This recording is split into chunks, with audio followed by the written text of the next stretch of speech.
Boa noite, irmãos da IBCO, irmãos da PIBAB, tudo bem? Nessa noite eu gostaria de propor aos irmãos que a gente refletisse no Salmo 127. Ele é um salmo de adoração, ele faz parte de uma divisão nos salmos chamada Cânticos de Degraus, ou Cânticos de Subida, né?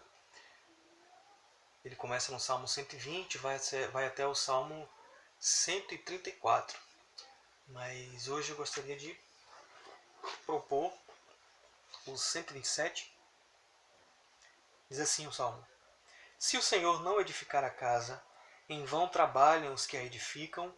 Se o Senhor não guardar a cidade, em vão vigia a sentinela.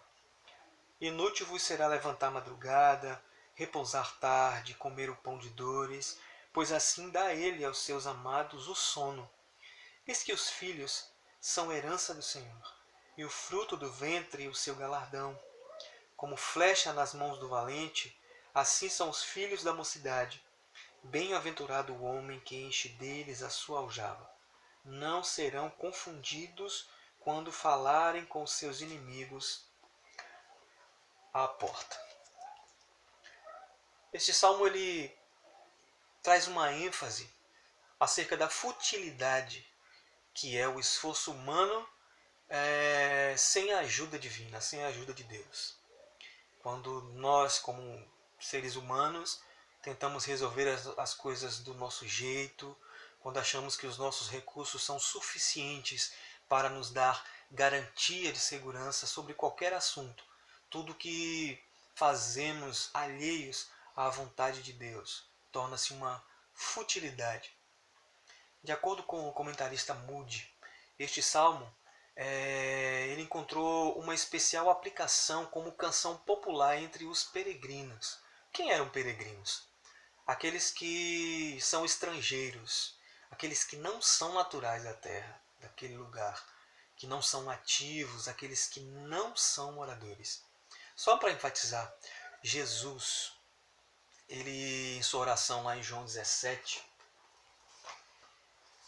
ele disse o seguinte, em sua oração, do 14 ao 17, diz: Dê-lhes a tua palavra, e o mundo os odiou, porque não são deste mundo, assim como eu não sou deste mundo. Não peço que os tire do mundo, mas que o livres do mal. Não são do mundo, como eu do mundo não sou. Santifica-os na verdade, a tua palavra é a verdade. Assim como tu me enviaste ao mundo, também eu os enviei ao mundo. Os peregrinos aos quais o Salmo está se referindo são pessoas mesmo que não estavam em sua terra. Eles estavam em terras estrangeiras. E Jesus, ele traz no sentido mais figurado, dizendo que os seus, que o Pai lhe deu, eles não são deste mundo. Eles não pertencem a esse mundo. Estão passando um período nesse mundo.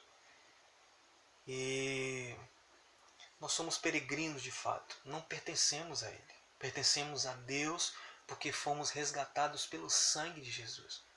Desse modo, nós podemos, através deste salmo, compreender e também expressar a nossa confiança em Deus como sendo Ele mesmo, Deus, para nós, a nossa habitação segura.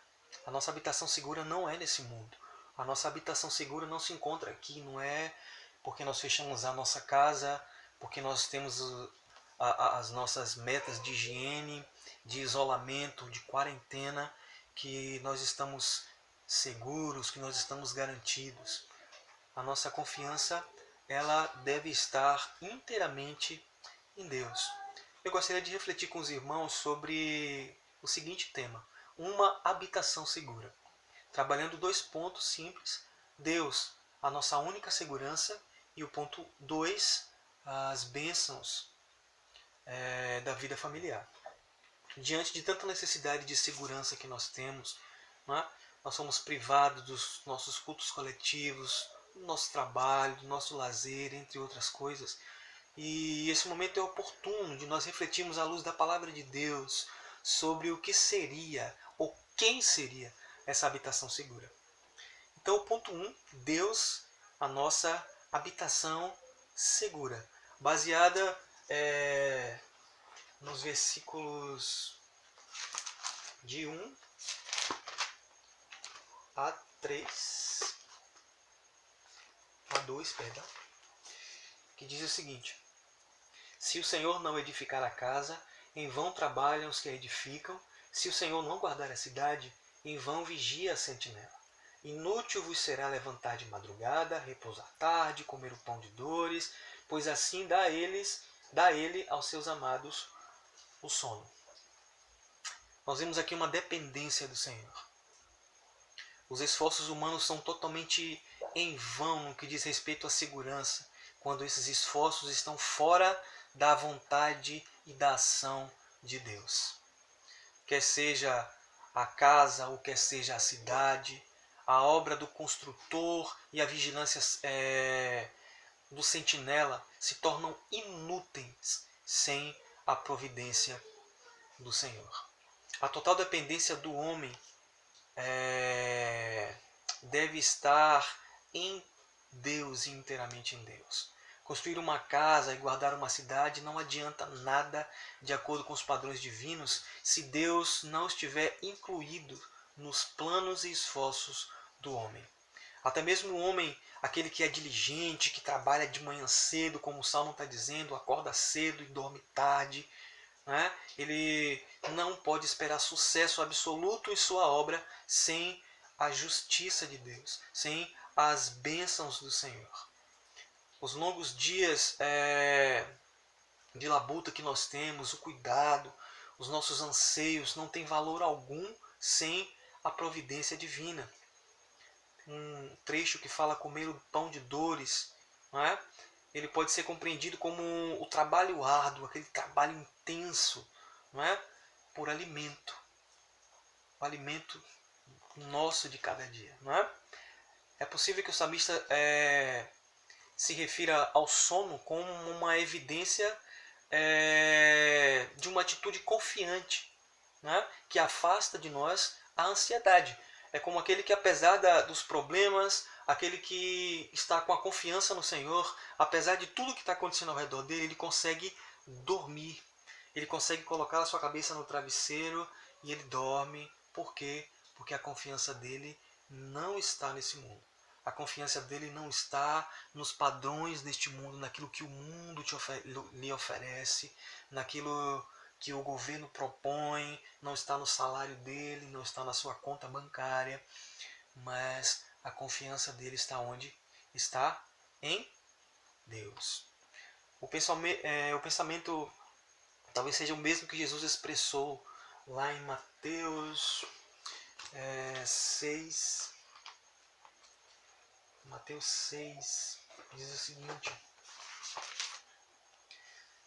Mateus 6, 25 a 34 diz assim: Por isso vos digo, não andeis cuidadosos ou ansiosos quanto à vossa vida, pelo que vocês hão de comer, ou pelo que vocês haveis de beber, nem quanto ao vosso corpo, pelo que haveis de vestir.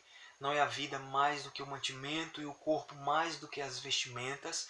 Olhai para as aves do céu, que não semeiam, não ceifam, nem ajuntam em celeiro, e o vosso Pai Celestial as alimenta.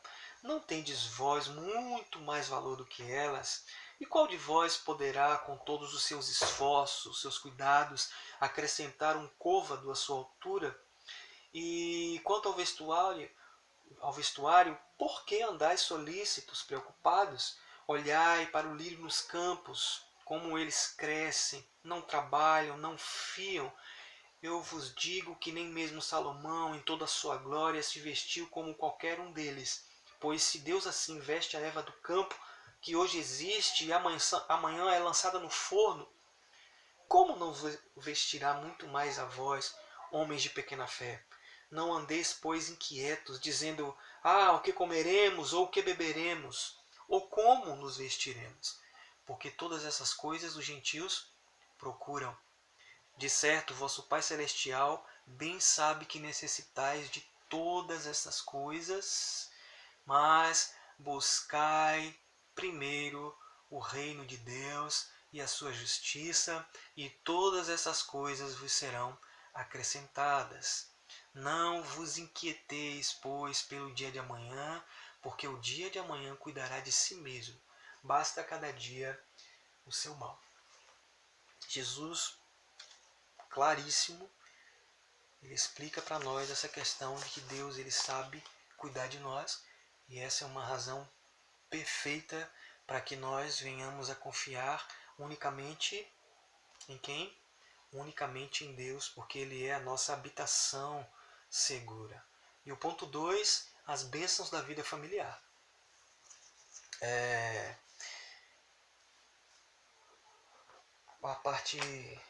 A segunda parte do Salmo diz o seguinte,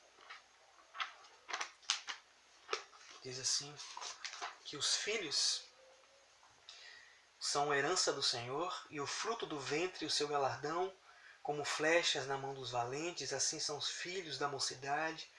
Diz, bem-aventurado o homem que enche deles a sua aljava, e não serão confundidos quando falarem com seus inimigos à porta. Os filhos são uma herança do Senhor.